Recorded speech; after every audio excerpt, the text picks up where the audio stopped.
আজ বৃহস্পতিবারের সকালবেলা আমি চেষ্টা করি তাড়াতাড়ি ঘুম থেকে উঠে স্নান করে সবার আগে পুজোটা দিয়ে নিতে। আজকে আমার পুচকি ঘুমাচ্ছে বলে আজকেও সেটা করতে আমি সক্ষম হয়েছি। আসলে এখন আমার দিনটা কেমন যাবে বা কী কাজ করব না করব, কি রান্না করব, সবটাই ঘোরাফেরা করে আমার মেয়ের মুডের ওপরে। সে কখন ঘুম থেকে উঠছে, কতটা কাঁদছে, কীরকম আছে তার উপরে। এই যেমন ধরো, আজকে আমি ব্রেকফাস্টে একদম simple peanut butter and jelly sandwich করেছি।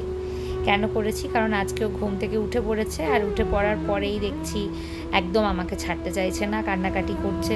কিছু অসুবিধা হয়েছে হয়তো, ওদের তো বলতে পারে না।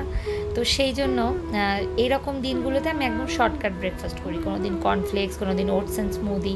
তো আজকে স্যান্ডউইচ অ্যান্ড একটু জুস খেয়ে নেবো। যেদিন একটু সময় পাই সেদিন নুডলস, রুটি এইসব করি। তো আজ আর সেই সময়টা হলো না। তো এই ব্রেকফাস্টটা করে নিয়ে এবারে আমি আমার গোপালের যে ভোগ রান্না করি সেটা শুরু করে দেবো। আমার মেয়েও গোপালের ভোগটাই খেয়ে নেয়, ওর জন্য আমি আলাদা কোনো রান্না আর করি না। যেদিন ও ভেজ খায় সেদিন গোপালের খাবারই খায়, আর যেদিন ননভেজ খায় সেদিন আমাদের খাবার খায়, আমাদের সাথে খেয়ে নেয়।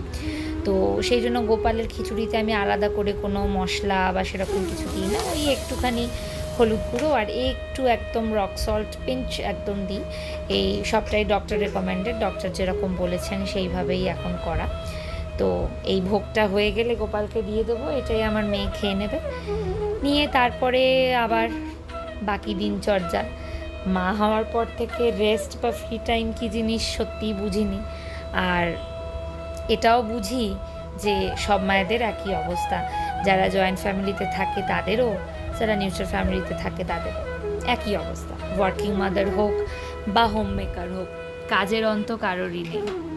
তো এখানে গল্প করতে করতে দেখো খিচুড়িটা বসিয়ে দিয়েছি, একদম সিম্পল, কোনো ফোড়ন দিইনি, কিচ্ছু না, যেহেতু আমার মেয়ে খাবে বলে। তো এই যে আমার গপু সোনাদের আমি ভোগ দিয়ে দিয়েছি। তাহলে চলো আজকের মতো ভিডিওটা এই অবধিই রাখছি। টাটা, আবার একদিন নতুন ভিডিওর সাথে দেখা হবে।